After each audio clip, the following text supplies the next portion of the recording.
పెద్దలు కట్టర్ గారికి, అదే రకంగా మీ అందరి అభిమాన నాయకులు, స్థానిక పార్లమెంటు సభ్యులు, కేంద్ర ఉప హోంశాఖ మంత్రివర్యులు బండి సంజయ్ అన్నకు, అదే రకంగా నా సహకార మంత్రివర్యులు, మీ అందరికీ సుపరిచితులు స్థానికుడు పొన్నం ప్రభాకర్ గారికి, అదే రకంగా స్థానిక ఎమ్మెల్యే గారు కమలాకర్ గారికి, వేదిక మీద చాలా మంది ముఖ్య నాయకులు కార్పొరేటర్లు కూడా ఉన్నారు, వారికి, జిల్లా కలెక్టర్ గారికి, ఇంకా అతిరథ మహారథులకి, ముఖ్యంగా ఈ కార్యక్రమానికి హాజరైన అన్నదమ్ములకి, అక్క చెల్లెలకి, ప్రింట్ అండ్ ఎలక్ట్రానిక్ మీడియా మిత్రులందరికీ హృదయపూర్వక నమస్కారం. చాలా సంతోషం.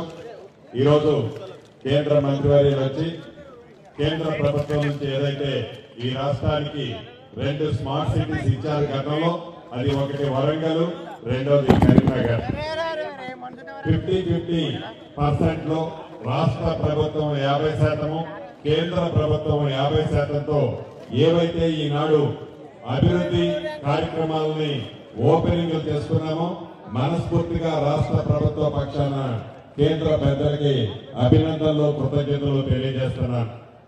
గౌరవ కేంద్ర మంత్రివర్యులకి నా శాఖకు సంబంధించింది, అదే రకంగా ఈ రాష్ట్రంలో హైదరాబాద్ తో పాటు కరీంనగర్, వరంగల్, ఖమ్మం లాంటి పట్టణాల్లో ఇంకా మౌలిక వసతులతో చాలా ఇబ్బందులు ఉన్నాయి. హౌసింగ్ లో కూడా తెలంగాణ రాష్ట్రంలో మేము ప్రజాపాలన కార్యక్రమాన్ని చేపడితే ఇళ్లు కావాలని అప్లై చేసుకున్న వాళ్ళు సుమారు 81,60,000 మంది అప్లై చేసుకున్నారు. దాంట్లో అర్బన్ కి సంబంధించిన వాళ్ళు సుమారు 65 లక్షల మంది ఉన్నారు. గౌరవ మంత్రివర్యుల్ని మొన్న బండి సంజయ్ గారు గౌరవ మంత్రివర్యుల్ని ఎండబెట్టుకొని కేంద్ర మంత్రివర్యుల్ని కలవడం జరిగింది. తప్పకుండా కేంద్ర ప్రభుత్వం నుంచి గత ప్రభుత్వం కేవలం 0.7% ఇళ్లు మాత్రమే ఈ రాష్ట్రానికి వచ్చాయి. కేంద్రం నుంచి ఆనాడు రాష్ట్ర ప్రభుత్వం నుంచి ద్వారా కేంద్ర ప్రభుత్వం నుంచి రావాల్సిన దాంట్లో కేవలం 0.7% వచ్చాయి. యథార్థంగా మనకి రావాల్సింది 8%.